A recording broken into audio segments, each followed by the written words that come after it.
Movie के starting scene में हम इंग्लैंड के एक गांव का सीन देखते हैं जहां पर 3 छोटी गर्ल्स खेल रही थी। लेकिन तभी अचानक से वो उस रूम के कॉर्नर में कुछ देखती हैं और अचानक से अपना खेल और टॉयज वहीं छोड़कर उस रूम की विंडो से कूदकर सुसाइड कर लेती हैं। इसी दौरान हम उस रूम में किसी के साए की हल्की सी ग्लिम्स देखते हैं। इस इंसिडेंट के तकरीबन 8 साल बाद हम एक लड़के को देखते हैं जो इस मूवी का मेन कैरेक्टर है और उसका नाम होता है आर्थर किप्स। उस वक्त उसकी वाइफ की डिलीवरी चल रही थी और डिलीवरी के बाद बच्चा तो बिल्कुल सही सलामत पैदा हो जाता है, लेकिन अफसोस की बात ये है कि उस बच्चे को पैदा करके उसकी वाइफ की डेथ हो जाती है। फिर इस इंसिडेंट के 4 साल बाद किप्स को एक घर जिसका नाम एलमॉर्श होता है उसको सेल करने के सिलसिले में एक जगह पर जाना पड़ता है और वो अपने बेटे को उसकी केयर टेकर के पास छोड़कर उस जगह के लिए चल पड़ता है। कन्वर्सेशन के दौरान हमें पता चलता है कि किप्स के बेटे और उसकी केयर टेकर ने 4 दिन बाद किप्स से मिलने उस जगह पर जाना था। रास्ते में किप्स एक रिच बिजनेसमैन से मिलता है जो एग्जैक्ट उसी लोकेशन पर रहता था जहाँ पर किप्स जा रहा था। और जब किप्स उसे बताता है कि वो यहाँ किस मकसद के लिए आया है तो वो कहता है कि एलमॉर्श के लिए कोई भी खरीदार उन्हें नहीं मिलेगा, मतलब वो घर सेल नहीं हो सकता। ये सुनकर किप्स काफी हैरान होता है, लेकिन वो इस बात को इग्नोर कर देता है और फाइनली वो अपने होटल तक पहुँच जाता है। होटल पहुँचकर किप्स रिसेप्शनिस्ट से पूछता है कि उसके नाम का एक रूम यहाँ पर बुक है,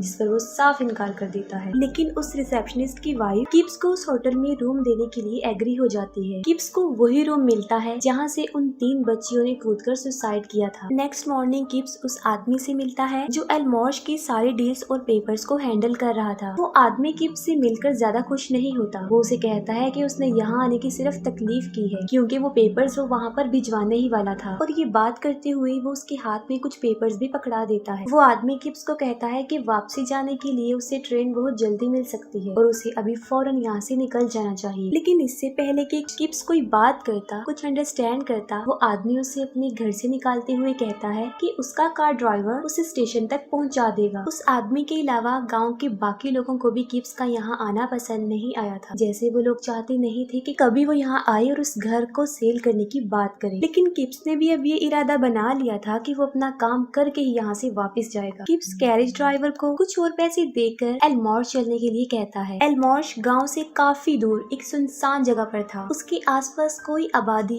इवन कि एक घर भी नहीं था, बस एक ग्रेवयार्ड था। जब किप्स घर के अंदर होता है तब उसके पीछे हम एक ब्लैक शैडो को देखते हैं। किप्स जब टर्न करके देखता है तो वहाँ पर कोई नहीं होता, लेकिन वो इस बात को इग्नोर कर देता है और वो अपने काम में लग जाता है, घर को एक्सप्लोर करता है। और वो रूम की विंडो से घर के बाहर ग्रेवयार्ड में एक औरत को देखता है जिसने ब्लैक ड्रेस पहना हुआ था। उस औरत को फाइंड करने के लिए किप्स जब नीचे आता है तब वहाँ पर कोई नहीं होता। जैसे ही शाम होती है वो कैरेज ड्राइवर फिर से किप्स को पिक करने के लिए आ जाता है और गांव में वापस आकर किप्स इस सारे इंसिडेंट को एक कांस्टेबल को बताता है, लेकिन वो उसकी बातों को ज्यादा सीरियस ना लेते हुए इग्नोर कर देता है और उसकी बातों पर बिलीव नहीं करता। और तभी वहाँ पर 2 बच्चे अपनी ही हम उम्र एक छोटी बच्ची को लेकर आते हैं। वो बच्चे किप्स को बताते हैं कि इसने कुछ खा लिया है जिसकी वजह से उसका ये हाल है। उस बच्ची की तबीयत काफी खराब थी। उस बच्ची की ये हालत देखकर किप्स चिल्ला कर उस कांस्टेबल को बुलाता है, लेकिन वो कांस्टेबल तो नहीं आता और बच्ची की डेथ हो जाती है। उसी रात किप्स उसी रिच बिजनेसमैन जो उसे ट्रेन में मिला था उसके घर डिनर पर जाता है। उस आदमी का नाम मिस्टर डेली था। वहाँ पर किप्स को पता चलता है कि मिस्टर डेली का एक बेटा भी था जो बहुत छोटी सी उम्र में मर गया। मिस्टर डेली किप्स को अपनी वाइफ के बारे में कुछ बातें बताते हैं कि कभी कभी उसे पागलपन के दौरे पड़ते हैं और उस वक्त में वो अजीबोगरीब हरकतें करती है। वो एक बड़ी हैरान कर देने वाली बात बताता है। वो कहता है कि जब मेरी वाइफ का ऐसा हाल होता है तब वो कहती है कि उनका बेटा किसी पावर के थ्रू उनसे कांटेक्ट करने की कोशिश कर रहा है। लेकिन मिस्टर डेली इस बात को फजूल समझता है। वो इस बात पर ज्यादा ध्यान नहीं देता क्योंकि वो समझता है कि उसकी वाइफ मेंटली डिसेबल है, जिसकी वजह से वो ऐसी हरकतें और ऐसी बातें करती है। ठीक उस रात भी मिसेस डेली को फिर से दौरा पड़ता है और वो एक नाइफ से उस टेबल पर कुछ ड्रॉ कर देती है। ये देखकर मिस्टर डेली उसे क्लोरोफॉर्म सुंघाकर बेहोश कर देते हैं। और जब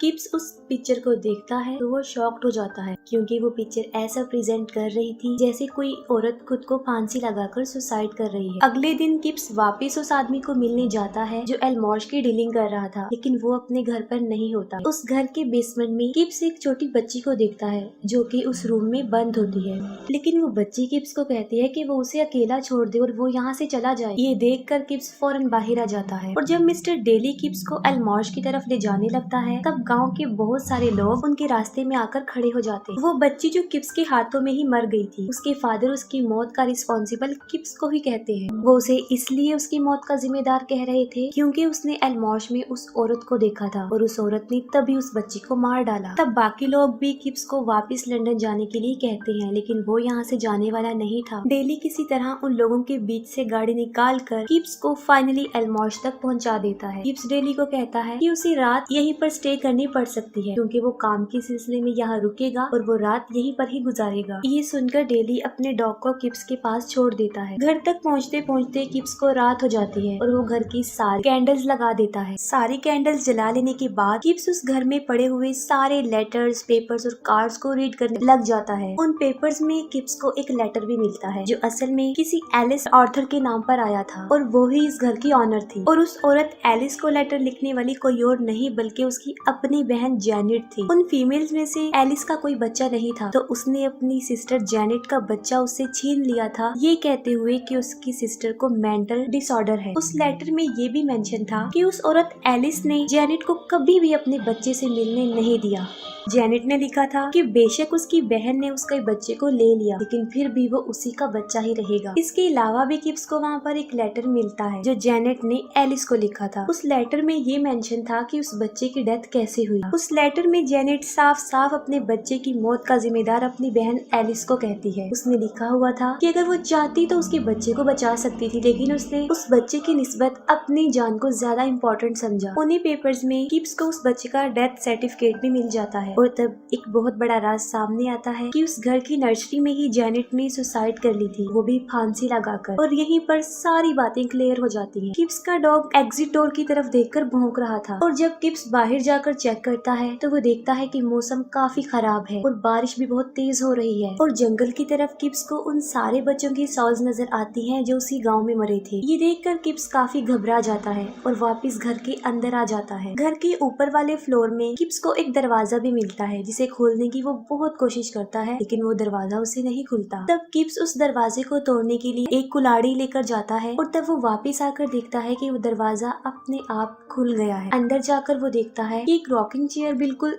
इस तरह हिल रही है जैसे उसके ऊपर कोई बैठा है लेकिन उसके ऊपर कोई भी नहीं बैठा हुआ था, वो ऐसे ही मूव कर रही थी। और घबराहट के आलम में किप्स जब ऊपर देखता है तब उसे एक औरत सुसाइड करते हुए नजर आती है जो अचानक गायब हो जाती है। ये देखकर किप्स काफी डर जाता है और फौरन एक बच्चे का भूत उसे डरा देता है। ये देखकर वो वहाँ से भागने लगता है तो सामने से उसे एक ब्लैक ड्रेस वाली औरत उसकी तरफ आती हुई दिखाई देती है, जिससे बचकर वो खुद को एक रूम में लॉक कर लेता है। रूम में वो देखता है कि ब्लैक कलर बेड पर फैलता जा रहा है और उसके अंदर से किसी बच्चे का भूत निकल रहा है। वो डर जाता है और रूम से बाहर आ जाता है। तब डरते हुए किप्स वहाँ से भागते हुए नीचे आता है और वहाँ से बाहर जाने के लिए जब वो मेन डोर को ओपन करता है तब घर के बाहर उसे मिस्टर डेली खड़े हुए नजर आता है। असल में वो किप्स को लेने आया था। किप्स को एहसास होता है कि इस भगदड़ में घर को एक्सप्लोर करते करते उसे बिल्कुल भी होश नहीं रही और सुबह हो गई। किप्स अपने साथ होने वाले सारे इंसिडेंट्स को डेली के साथ शेयर करता है लेकिन डेली तो उसकी बात सुनने को राजी ही नहीं था, उसकी बात पर बिलीव नहीं कर रहा था। किप्स जब वापस गांव में आता है तब वो दोनों देखते हैं कि वो आदमी जो एलमॉश को डील कर रहा है उसका सारा घर जल चुका है। किप्स उस आदमी की बच्ची को बचाने के लिए बेसमेंट में भागता है और वहाँ पर वो एक बड़ी अजीब चीज देखता है कि जेनेट की सोल उस बच्ची को सुसाइड करने पर इंस्टिगेट कर रही है। किप्स उसे रोकता है लेकिन वो बच्ची उसकी ना सुनते हुए खुद को ही जला देती है। ये देखकर किप्स काफी शॉक्ड हो जाता है और वहाँ से बाहर आ जाता है और डेली के साथ दोबारा से उसके घर पे चला जाता है और वहाँ पर वो फिर से डेली की वाइफ से मिलता है और उसे पता चलता है कि उनके बच्चे की डेथ डूबने की वजह से हुई थी। और तभी मिसेस डेली को दौरे पड़ने लगते हैं। उसकी आवाज चेंज हो जाती है और वो कहती है शी मेक्स अस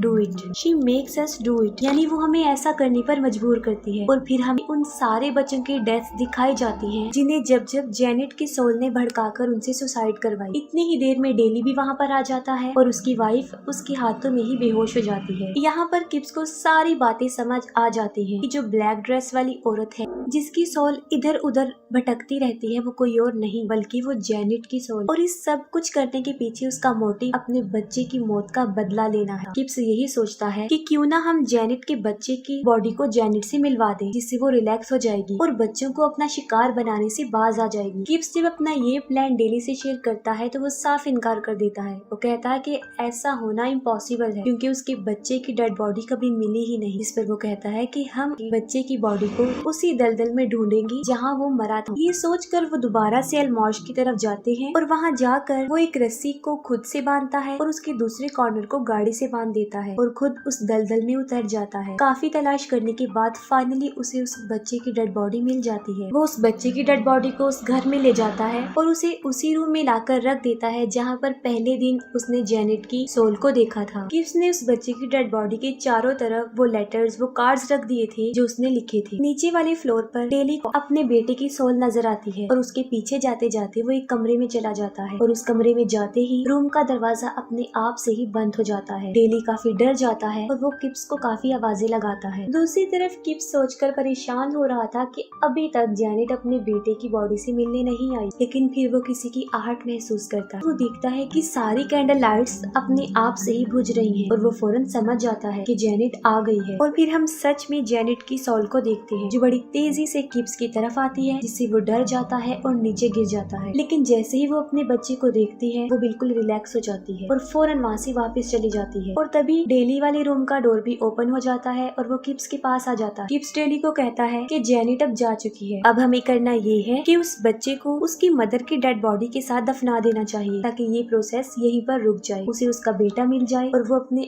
इस बदले की आग को यहीं पर खत्म कर दे। वो दोनों डेड बॉडीज को एक साथ दफनाने के बाद स्टेशन के लिए निकल जाते हैं। स्टेशन पर किप्स अपने बेटे और उसकी केयर टेकर से मिलता है। किप्स अपने बेटे को डेली के साथ इंट्रोड्यूस करवाता है और वो उस बच्चे की केयर टेकर को लंदन के लिए टिकट्स लाने के लिए कहता है। किप्स कहता है कि वो एक दिन भी यहाँ पर स्टे नहीं करेंगे और वो अगली ही ट्रेन से लंदन के लिए चले जाएंगे। बच्चे की केयर टेकर टिकट्स लेने में बिजी थी और किप्स भी डेली के साथ बातें कर रहा था, जिसकी वजह से उसका ध्यान अपने बच्चे की तरफ से हट जाता है। वो बच्चा अपने फादर का हाथ छुड़ाकर सामने से आने वाली ट्रेन के सामने जाने लगता है। किप्स जब साइड पर देखता है तो उसे वही ब्लैक ड्रेस वाली औरत नजर आती है और फिर वो अपने बेटे की तरफ देखता है। वो अपने बेटे को बचाने के लिए आगे बढ़ता है, लेकिन इतनी ही देर में वो ट्रेन बाप बेटे दोनों को कुचल देती है। तब डेली को वहाँ पर गाँव में मरने वाले सारे बच्चों की सॉल्स नजर आती है और उसके साथ ही उसे जेनेट की सोल भी नजर आती है। दूसरी तरफ हम किप्स को दोबारा देखते हैं। जब उसकी आँख खुलती है तब वो अपनी मरी हुई वाइफ से मिलता है और उसे लेकर वहाँ से चला जाता है। वो दोनों मिलकर काफी खुश हो जाते हैं। असल में किप्स और उसका बच्चा दोनों मर गए थे। तीनों के मरने की वजह से वो फैमिली एक साथ मिल जाती है और अब वो एक साथ बहुत खुश होते हैं। उनके जाते ही हम पीछे से जेनेट की सोल को एक बार फिर से देखते हैं और इस बार वो काफी उदास लग रही थी। ऐसी लग रहा था कि जैसे उसे अपने किए पर पछतावा है। और इसी के साथ ही ये मूवी यहीं पर एंड हो जाती है।